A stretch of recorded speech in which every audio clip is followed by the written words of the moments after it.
Good afternoon. This is the YabsComedy podcast. It's Yabs, and I am at my house right now, hanging out via cell phone. Is special reoccurring guest Justin Hilly, our TV genius, entertainment guru. I guess I don't know what to call you, but we're gonna discuss a little thing called entertainment in TV, film, and pop. I guess pop culture. So let me have everybody say hi to Justin, and Justin, you say hi to everybody. Hey everyone, yeah, I'm back. I like the term recurring. That makes me sound good. I don't know. I like to think of myself as a TV guru, sort of a movie guru as well. But yeah, I'm back. I'm always excited to talk to Yabs and appear on his comedy podcast, and we're going to talk some Oscars and pop culture in general, man. Glad to be here. Oh, yeah, thanks, man. All right, so we'll start with, I guess, the big hubbub, the monologue. What led up to the monologue. So what are your thoughts? Like a week ago when the Oscars aired, and like there was sort of huge anticipation on how Chris Rock, the host, was going to sort of handle the situation with the Oscars so white, and the Academy getting all this shit for not nominating any black people, basically. I think it was sort of the Oscars got kind of lucky in hiring Chris Rock to host the Oscars, because he was picked to host before this whole Oscars so white thing came on, and I think if it had been like a white host, I don't think that it would have been as interesting. But anyway, yeah, I thought Chris Rock did a fine job. He got a lot of zingers in there. I felt like I sort of wanted him to be more sort of, I guess, controversial and more poignant in what he said. I think he had a lot of good jokes. Comparing the Academy to sororities, that was a great joke, and probably the joke that a lot of people remember the most, and how the Academy's not racist like they were in 1960s where they had lynchings and segregation, but the Academy sort of you're racist in the sense that you're not one of us, as a sort of a sorority would do, and I sort of thought that joke sort of stuck out. He was sort of balanced too. I felt he sort of took up both sides and made fun of Jada Pinkett, which to me was sort of cringeworthy, because I thought sort of I didn't think he would take that stance. I thought he would just mostly be on the side of her and everything. So that was pretty funny. Yeah. Stacey, go ahead. Yeah. I agree with you on the Jada Pinkett thing. He just threw a curveball there, and you weren't expecting that. So I thought the joke with, I guess it was Rihanna. I think he threw in like something about Rihanna's panties or something. It was pretty funny. Yeah. He goes, it was to the effect of making fun of how Jada Pinkett boycotted the Oscars, but she wasn't invited, just as Chris Rock wasn't invited to Rihanna's panties. That was a pretty funny analogy. Yeah, that was probably one of my favorite ones. I was picturing like, maybe she boycotted the Oscars, but she's got to be watching, or maybe she she saw it eventually, and I bet she wasn't too happy about that joke. But I think that the most memorable part of me was the Stacey Dash, her coming out. That was weird. Yeah, because she's black, and she recently went on Fox News and said how BET shouldn't exist, and which, by the way, she was employed by the way, she got a paycheck from BET. She was a BET actress, and now she wants to get rid of it, and she was mentioning how there should be a Black History Month. And the Chris Rock joke, I thought when he introduced Stacey Dash as the minority representative, whatever the hell, I started cracking up. I was like, hell yeah, that's hilarious. But then she actually came out, which I didn't think she would do. Yeah, that was shocking. That was shocking. That's when I stopped laughing. I was like, oh shit, she's actually here. I thought he was just sort of joking. He's going to announce her name. When she came out, everyone was stunned. It was silence, and that's what it was. I think it was a mixture of like people, one, like not thinking this was fucking funny, and two, people not understanding the joke at all. I think that was probably a big cause of the silence. Like Stacey Dash, yeah, we know who she is, but Why are you here? That kind of deal. Yeah. Yeah. But I get it. You know, I understood the joke. I just didn't think it was funny. I can't stand her. I don't agree with what she said, and I just didn't sort of think it was funny at all. But I think that was sort of a low point in the night with her coming out. I just remember the days of both my sisters were obsessed with that movie growing up, Clueless, and I just remember sitting down and actually watching it for the first time, and I was like, I saw Stacey Dash, and I was like, oh, she's hot, you know, it's whatever. Yeah. But later on, you realize she's not as, I guess you could say, mentally prepared in certain, you know. So it's like, why did Fox News hire her? Or, you know, she's a correspondent, and then next thing you know, she opens her mouth about this, and it's like, it's whatever. I don't know. Yeah. The thing is that bothers me, okay, you know, I don't agree with what she said about BET and the Black, you know, and the Black History Month, but yeah. You know, if she wants to think that, that's fine. You know, go ahead. You know, I'm not gonna. Even though I don't disagree, even though I disagree with you, you have a right to think that way. Go ahead. But it's like that she was such a hypocrite about it. How, you know, she was on a BET show for a couple seasons, and yeah. You know, so BET in essence sort of, you know, was supporting her livelihood, and like she turns around and says, you know, it shouldn't exist. So it was the hypocrisy that really pissed me off about that whole situation. But yeah, you're right, man. She's still hot. She still has that going for her, at least. Yeah, and she's like 45 or something. I didn't know she was older. Yeah, because the Clueless was like, what, 95? Yeah, it was mid-90s. So yeah, she was in her 20s, so yeah, I guess that makes sense, man. But yeah, she's going playing a high school student. Right? Yeah. But yeah, so that was weird. I thought the Girl Scout... The what? Girl Scout cookie. Oh, yeah. He did, and like it went on and on and on. I was like, dude, come on, man. It was funny the first time, and then but I thought it was sort of derivative of the whole Ellen DeGeneres pizza delivery. Exactly. Yeah, so it was sort of a played out sort of joke. They raised like $65,000, which is fine, I guess. But I was just waiting for them to do a selfie. You know, if they're gonna ride the whole train of let's repeat what Ellen did last year, or you know, a couple years back or whatever. Yeah, exactly, man. That's funny. But yeah, that was cool. I thought what I thought was funny was when Sacha Baron Cohen came out, man, as Ali G. I miss Ali G. That was fucking hilarious. Well, you missed it. No, I miss him. Like, I loved his series. Yeah. So it was kind of surreal to see him, you know, show up as, instead of, he's promoting what's his movie, the Grimsby Brothers Grimsby, whatever. But he didn't dress up as any character from the movie. It was actually a throwback to Ali G, and the whole racism thing. I should have been like, oh yeah, that makes sense. Yeah, man. Like, it turns out that the Oscars, the Academy, had no idea he was going to walk out. And really? Yeah, I think he asked them, and they were like, "Hell no!" And his wife, Ira Fisher, who's also an actress, she was she's funny. In Wedding Crashers. She was backstage helping him get in the costume, like in secret in the bathroom. So he sneaks into the bathroom, changes. As he walks out, I guess he walks past Chris Rock and says, "Hey, Chris, I'm going to make this joke about." I don't know if it was the Asian joke about the yellow people. The yellow, yeah. Or another joke he said, but he was like, "It's cool if I say that joke." Chris was like, "Yeah, that's fine, whatever, dude." And so that's when he went out. If you look, dude, like Olivia Munn or Wilde, Olivia Wilde, yeah, who's presenting with them, dude, she has her look on her face is priceless, man. You could tell she was upset about the situation, but it was like Mike Myers and Kanye. Yeah, and but yeah, she's visibly upset, dude. I thought that was pretty funny. Yeah. But go ahead, man. I don't care what people say, man. Ali G is fucking hilarious, and all of his characters are. Yeah, he's very multi-talented. You know, he can write, he can act, he can produce. I think he directed a couple episodes of Ali G. Yeah.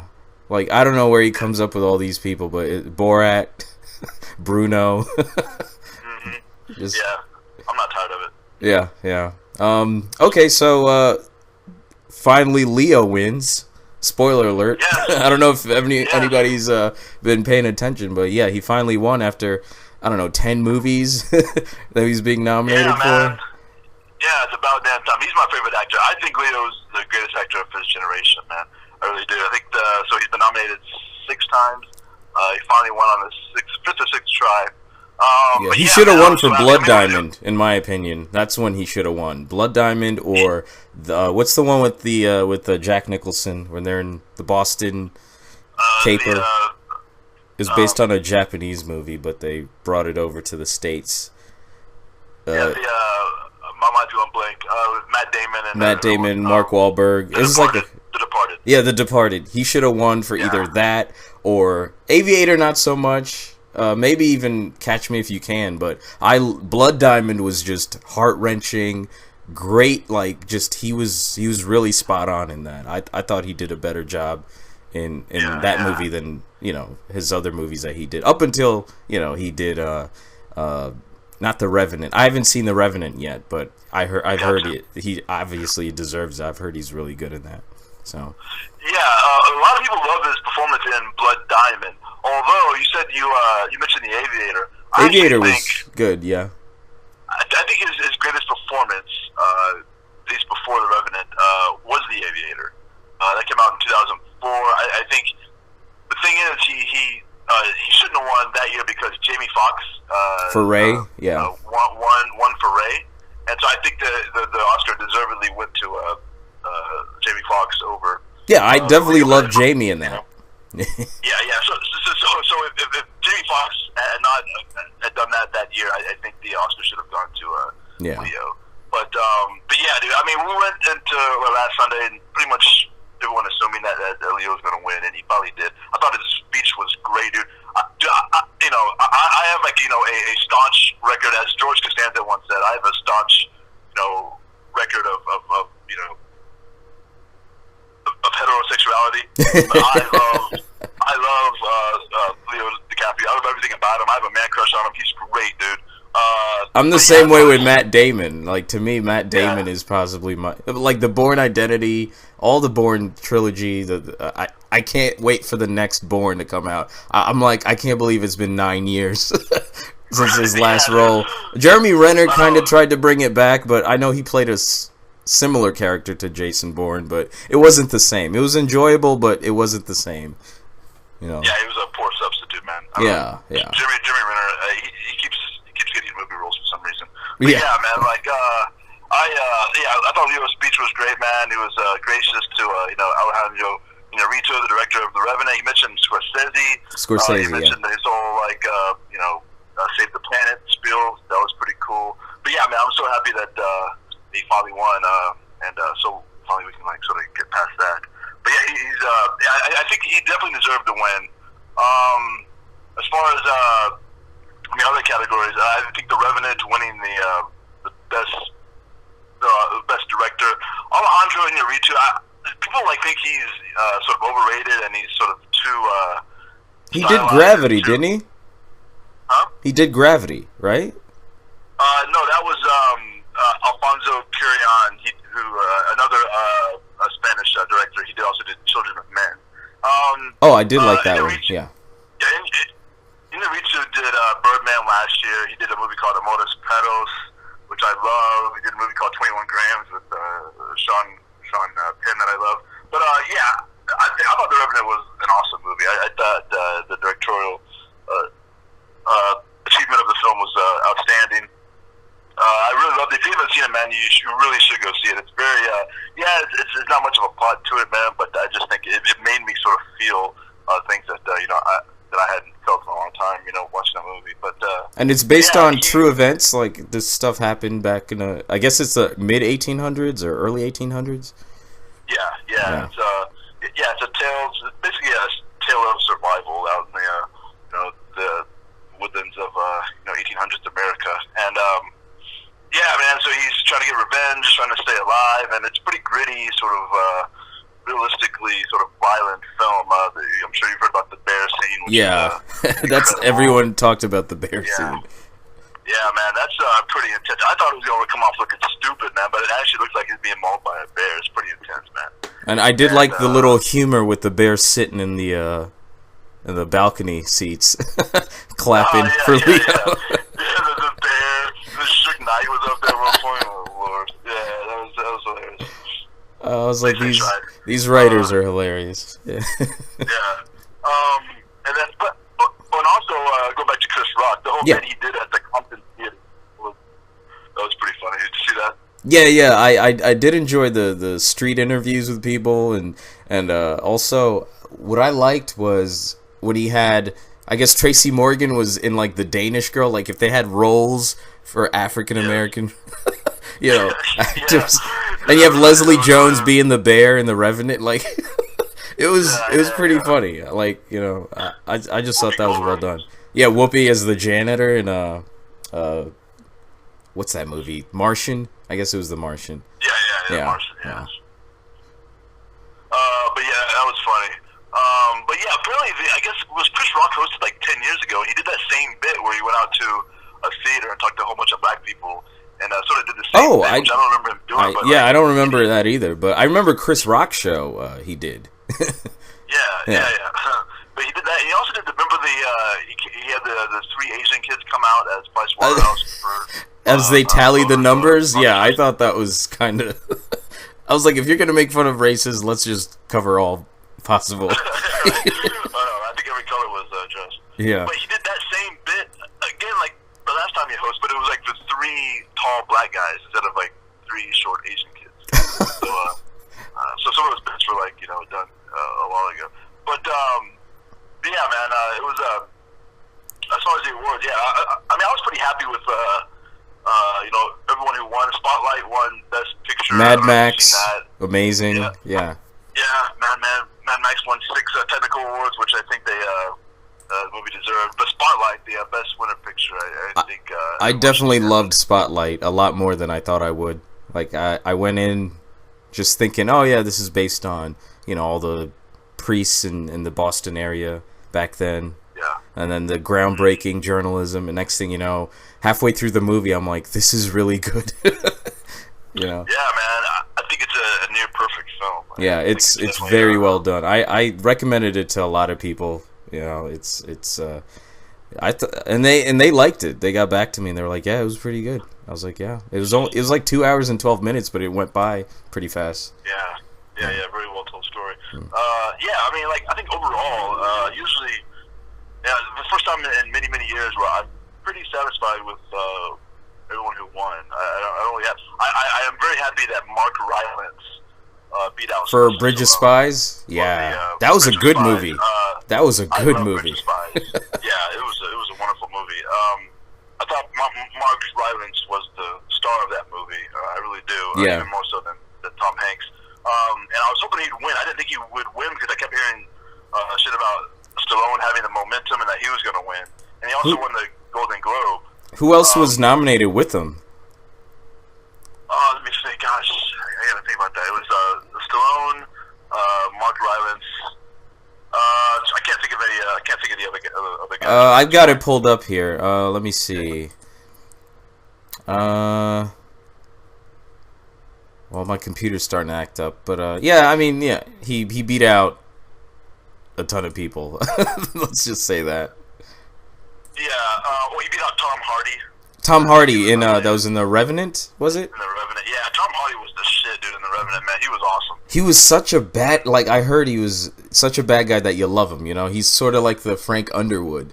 He's so, he's just a jerk, and you wouldn't want to, you'd want to punch him in the face, but at the same time, you're like, this is what makes you a good actor. Exactly. Like Hank's wife in Breaking Bad, the klepto. I hated her character, but I knew it because she was such a great actress, though. Yeah, I guess you're supposed to hate her. But yeah, apparently Tom Hardy's an asshole, like in real life, Really? Apparently, him and like Charlize Theron got into it, and like apparently I've just heard stories about him being an a-hole.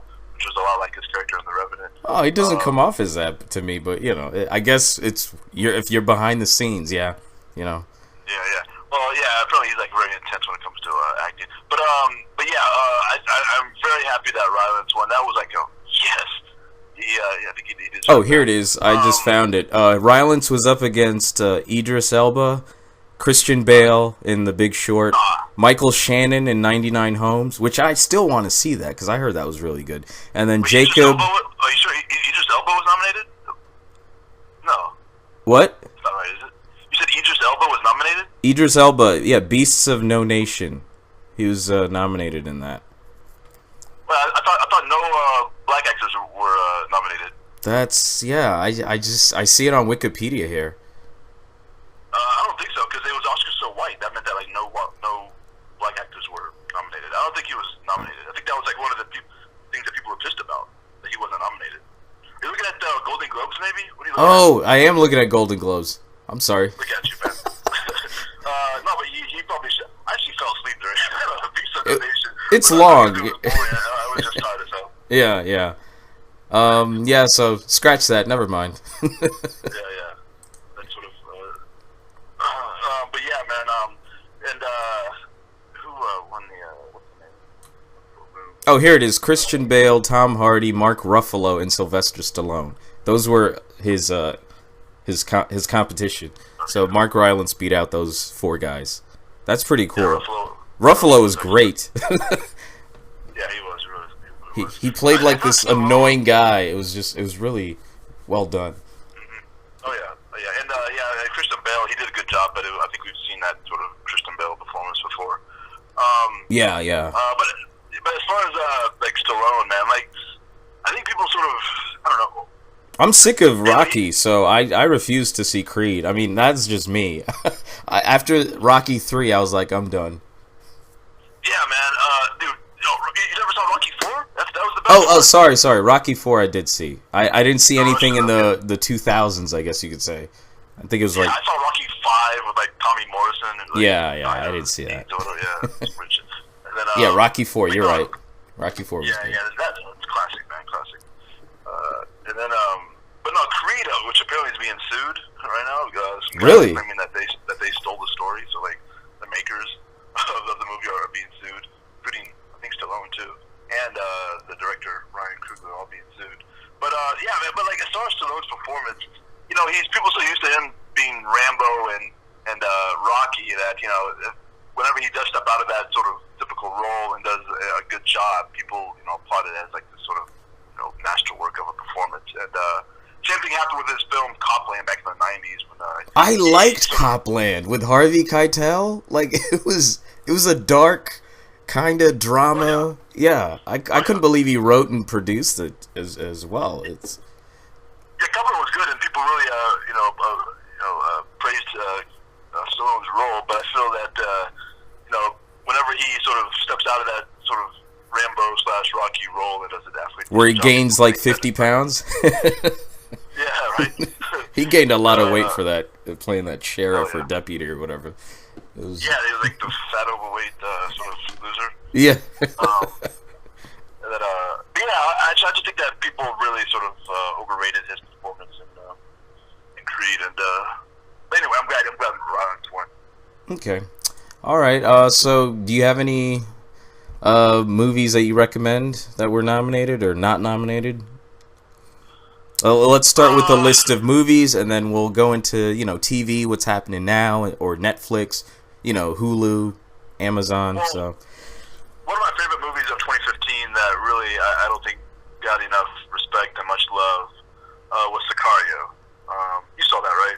Yeah. Remember we had the discussion where I was like, it was. Yeah. I thought it was okay. I mean, it was entertaining, but at the time I loved The Martian. To me, because I have a bias. I liked Matt Damon's character. Like everybody, Jeff Bridges Jeff Bridges was in it. Kristen Wiig. Yeah. It worked. And then I saw The Gift, which we disagreed on. I liked it. I saw The Gift too. But Spotlight, Mad Max, like the top movies. I thought Mad Max was better than I thought it would have been. Like it was. The direction, the action, the cars. I want to get a Mad Max car. It's like street legal. Right, the spikes and shit. Yeah. But I mean, I agree with you on Sicario. That was good. I liked Emily Blunt. She definitely knows how to. I guess you could say she works her way into changing into that character pretty well. Most female actresses can't do that, and plus she's sort of like an action star at the same time. So it was badass. Oh yeah, I think the movie definitely depicted her evolution into. To me, it was sort of I've heard it described as sort of Apocalypse Now for the drug trade, and that she makes this just as Martin Sheen and Apocalypse Now sort of made this evolution into how Emily Blunt's character sort of evolves into sort of a straight edge, sort of devolves and evolves into sort of or descends into this hellish sort of landscape in Mexico, and I thought that movie really depicted that transition really well. But as far as The Martian, dude, like that movie, first of all, it was so predictable. You knew that spoiler alert, that he wasn't gonna die. I knew that, but you go in, be saved. Yeah, yeah. There was no conflict to the movie, man, and like there was no sort of real drama that I could really attach myself to. And it looked great. It was pretty, and like the science was cool. The fact that it was nominated as a comedy, though. Too much talking. Yeah, it was nominated as a musical comedy for the Golden Globes, which doesn't make sense. Yeah, and it won. I remember even like the director got on stage and was like, "Oh, great, yeah, it just won for best comedy. This is not really a comedy." So it was just sort of weird. I didn't think it was that funny, to be honest with you. I thought it was good, not great. People loved it more than I did. But as far as Sicario, man, I think it should have been nominated for Best Picture. I think when people see it, they'll understand that and be like, "Damn, this is a fucking really good movie." But I love it. I think it's a wonderful movie. As far as again, Spotlight was great. What else did I see? There was all the Best Picture nominees are worth checking out. Bridge of Spies was tremendous. Star Wars was pretty good, even though I think it got picked for technical editing or something, or sound. That lady won for sound. Mixing. Yeah, she's from like New Zealand or something. Yeah. Oh yeah. Was that the who's the lady that remember she walked up and she was very sort of just average looking, and like I think people in the audience were looking at her like she was. I think she won for makeup for. It was the for Mad Max. That award, right? Was she the one that won for makeup for Mad Max, or? Yeah, I think it was whatever award that Louis C.K. introduced. Remember he made that joke about whoever wins this award is taking this home. And here it is. Whatever the joke he made. I think it was sound editing. I think it was Jenny Beavan, Mad Max, Best Costume. That's what she won for Best Costume. Best costume. Okay. She had the curly. She was an older woman, curly hair, reddish, orange hair. Yeah, there was a GIF. There was a GIF going around of her walking up to the stage, and all the rich people in the audience looking her up and down like she didn't belong there, which was pretty. Yeah. But anyway, I was happy for her. I mean, the makeup was or the costumes. They were pretty. The whole movie was well done. I definitely. I enjoyed it more than I thought I would. It was definitely because Mad Max. You think of the last one where it just stunk. Because the first Mad Max is always the I thought that was the better than Beyond Thunderdome or whatever it was called. The second one with Tina Turner. Yeah. Mm-hmm. That's all you need to know. Tina Turner was in that movie. Oh yeah, dude. No, yeah, Mad Max was phenomenal. It was probably one of the most exhilarating experiences of my life in a theater. I thought it was just 1 2-hour long ride. But also, I don't know if you haven't seen Inside Out, which could have, in my opinion, won Best Picture. I haven't seen that yet, but animated. Yeah, man. Yeah, it's pretty good. Yeah, very creative, original concept, very well done. I think that it could have been nominated for Best Picture, probably could have won. But yeah, if you haven't seen Inside Out, man, you've got to see it immediately. It's a great movie. Okay, so what movies do you recommend that are out now? Have you seen anything so far in the last, I guess, the first 2 months of the year? I haven't. Nothing. I haven't seen anything recently out in the theaters. I'm trying to think what's out right now. Zootopia came out yesterday, I believe, or actually Friday. I heard that was pretty good, but I'm looking forward to. I'm kind of looking forward to Suicide Squad. Yeah. Hopefully, And Captain America, obviously. Yeah, and the Batman versus Superman. No, I refuse to see that. I don't care for. Yeah. I don't know who the bad guy is. I still don't know. Isn't that there's Lex Luger played by Jesse Eisenberg. I don't like him, but it's just I hate when they have Batman versus Superman. You got to pick a side, and I still don't know if should I not like Superman, should I not like Batman. I mean, I grew up liking Batman more than any other comic book character.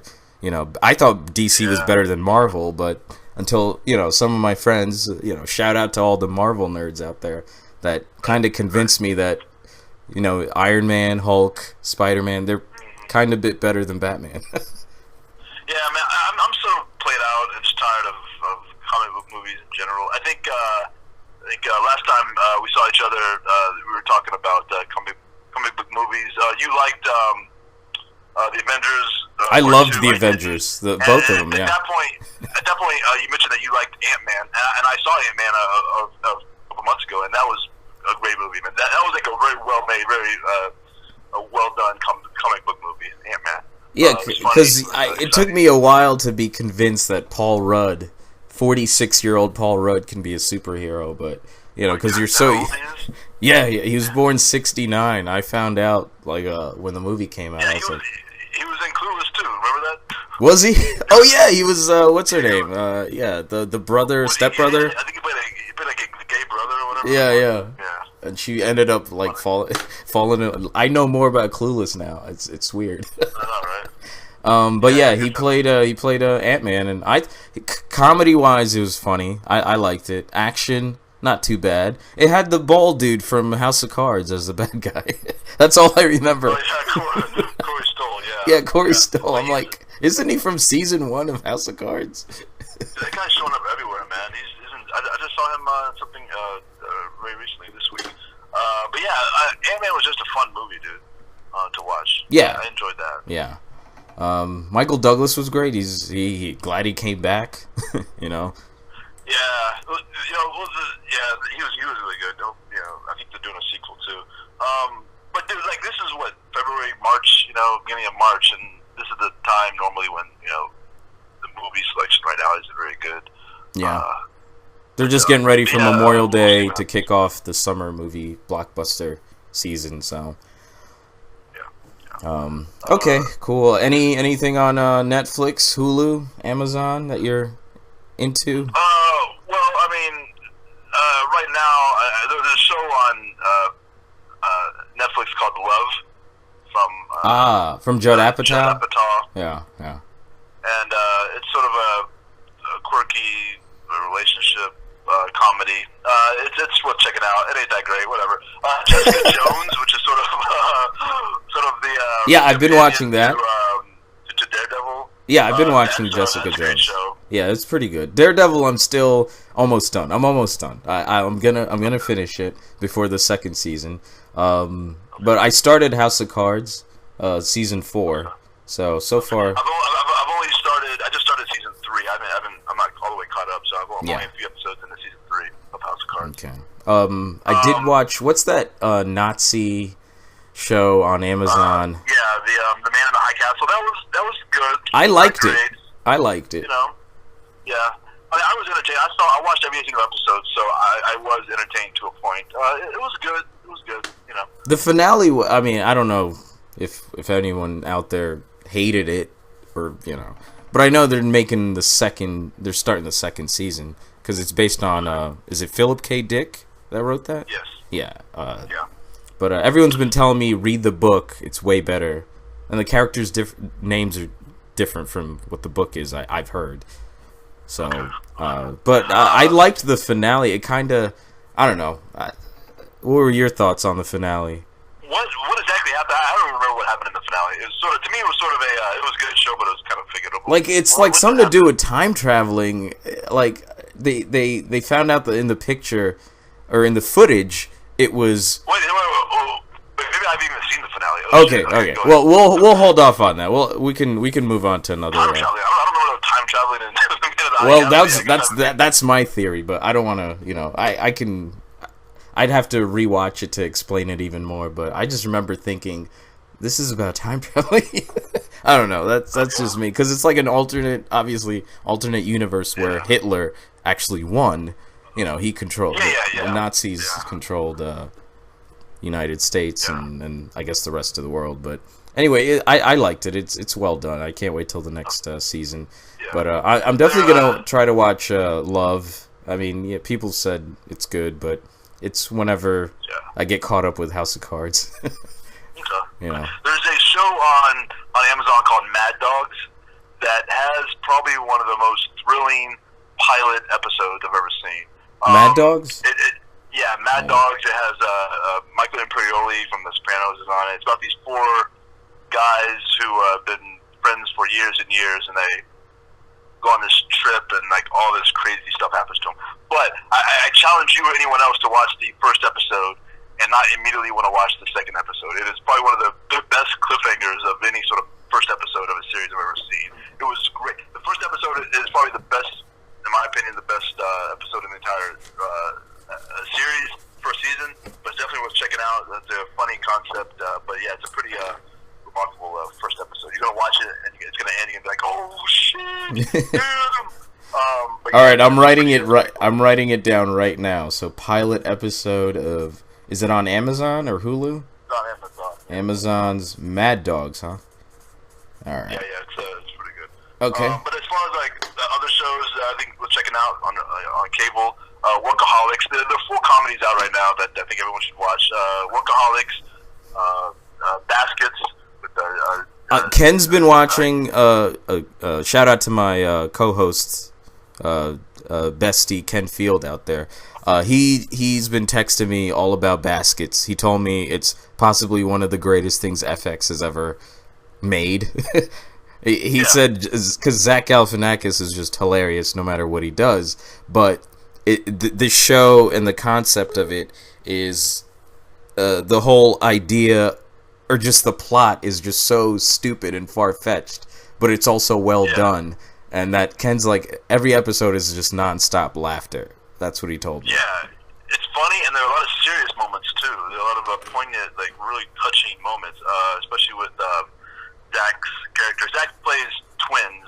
One of them's a clown, who the show Baskets, who the show is based on, and his other twin is sort of this feminine sort of character. You've probably seen him play in other shows, but he has a mom played by Louis Anderson, who and there are a lot of scenes with her.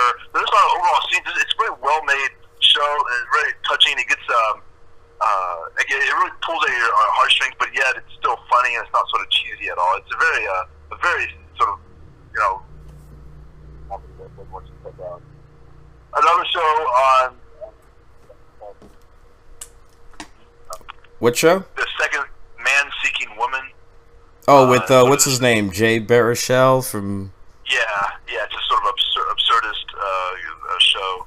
The second season isn't as good as the first season, but you can check out Man Seeking Woman. Okay. And then there's also Broad City is on right now, which is always great, you know. I did.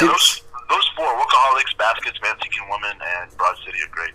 I do like Workaholics, so I gotta get caught up on that. I did notice that might be my favorite comedy. You posted a thing about Samantha Bee. I did watch a couple of her episodes. I thought she's very funny. I liked her correspondence, I guess, with Daily Show. You know, that's where her husband Jason Jones, I think, they were they were on the writers on the Daily Show. But I'm digging her whole, you know, female late night host kind of take on things. Yeah. I just thought, like, her footage is great, like the way she interviews people. I think it was one about abortion that I watched that I couldn't stop laughing. It's like real journalism too, man. It's like real journalism that's funny, you know. I think it's a great mixture of the Daily Show with Jon Stewart and John Oliver's show. I do love John Oliver. That's my number one favorite late night show. And then it goes, well, it was a tie. I did like Colbert Report, but then when he left and went to Letterman's spot, it wasn't the same. I still like Conan. I like Fallon.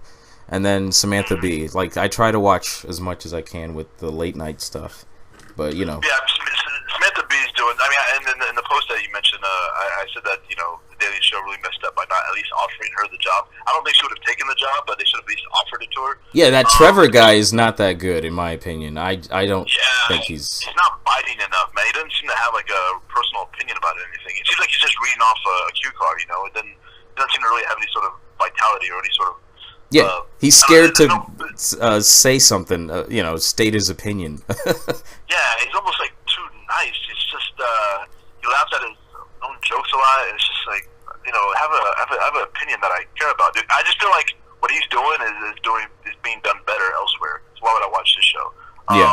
But yeah, it's meant to be show. Like she did a piece where police went overseas and like interviewed all these people in Syria and like made a whole funny bit out of that, and like she's like talking like real shit, dude. And I'm as a former journalist, I really appreciate the sort of work that she's doing and the research that she's doing, the opinions that she gives, and she'll criticize both Democrats and Republicans, and she doesn't go. She doesn't lean any way. Like that's what I love. I mean, I kind of agree with her on a lot of things where it's like both of these parties just don't know what they're doing. And I kind of like, it's refreshing to see a host actually kind of make fun of both sides. Kind of like what Jon Stewart did, but, Yeah. Yeah. Oh, yeah. I mean, her comedy is sort of slanted towards women's issues, man. But, I mean, I still love it, and I still can relate. And I think it's a very smart, funny show. So, yeah, that's something I'm watching. I'm watching the O.J. Simpson show as well. Oh, Ken told me that was pretty good, too. But I've heard Cuba Gooding is not convincing, but everyone else plays their character pretty well. Kardashian and Johnny Cochran, whoever plays Johnny Cochran, is spot on. Yeah, he's Courtney B. Vance from Law and Order. He's tremendous. Yeah. He'll win an Emmy. He's gonna win an Emmy. I guarantee you, you're not gonna see any sort of Emmy so white. On Maybe we should start that just early. Yeah, right? Start it a few months early. The Emmy should just go ahead and announce right now. We are going to nominate Courtney B. Vance for the O.J. Simpson show, so don't fucking say we're all white and everything. And just have somebody so white like be a host, just have either Ellen or I don't know, like Anne Hathaway host that. Or something. Just have an Emmy so OJ hashtag or something. The guy who plays Christopher Darden, another black actor, he's really good. Yeah. He'll probably get nominated. But yeah, this is a pretty enthralling show, man, that like you can't really watch without being just totally absorbed. Especially if you were, alive back then and remember the whole O.J. Simpson, Man, I remember it like it was yesterday. Yeah, the Bronco driving down the 405, and we were in. I think I was in geometry class, and my teacher just stopped teaching, and she turns on the TV and then wheels it over in front of the class, and she's like, "The verdict is being read," and I was like, "All right, we're gonna watch the O.J. verdict." Yeah, dude, I remember when the verdict was announced. I was in class. It was like a drafting class, a mechanical engineering drafting class, whatever it was. Yeah. And my teacher thought the entire trial was obsessed with this show. And like we had TVs, like every room. Did you watch Channel 1 when you were in high school? But yeah. We had TVs in all the rooms. Like she would turn it on sometimes. But she would would go home and watch it, blah blah blah. But the day of the verdict, after the verdict, because everyone knew it was coming, and so the principal, whoever, got on the loudspeaker at my high school, like announced the verdict, dude. And like I was in class, yeah, man. Like he's gonna say, if you drive a car with, license plate, blah blah blah. Oh, by the way, O.J. Simpson found not guilty. Yeah, he just said it as like comment. Yeah. And by the way, we're having chicken nuggets tomorrow in the classroom, in the cafeteria. Yes. And then now time for the Pledge of Allegiance. And then, but you could hear the entire, all the kids having lunch in the cafeteria just roar up in, applause and, boos. And, you could hear it, across the entire school, man.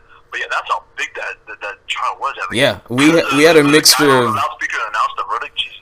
Yeah, we had a mixture of black and white in the classroom, and obviously there was some, you could kind of see who was leaning where the second they, they read the verdict. Judge Ito is like, okay, OJ is not guilty, and he hammers the gavel, and CNN's like, okay, there you have it, and then they shoot to LA, and people are dancing, and then you go to Beverly Hills, some white people are angry. Oh man, yeah, dude, that was a wild time, man. But yeah, this show on FX, the people versus O.J. Simpson. You've got to check it out. It's definitely worth watching. Okay, all right. We will definitely do that. But I guess yeah, we are catching up on 45 minutes right now. But I think we can. All right. We can definitely take it from there. We can stop here. Before we end, Before we end, real quick, The Americans, in my opinion, the best show on TV, which it has been for the past 3 years. The fourth season premieres on March 16th on FX. The Americans, the best show on TV. Just had to get that in there. Okay, yeah, definitely. I am on the 4th episode, so I'm definitely gonna I'm definitely gonna try to finish it before the 16th. But obviously, you know, it takes time. Yeah, and as long as they keep streaming and uploading them, you'll catch up eventually. So yeah. All right. Well, thank you.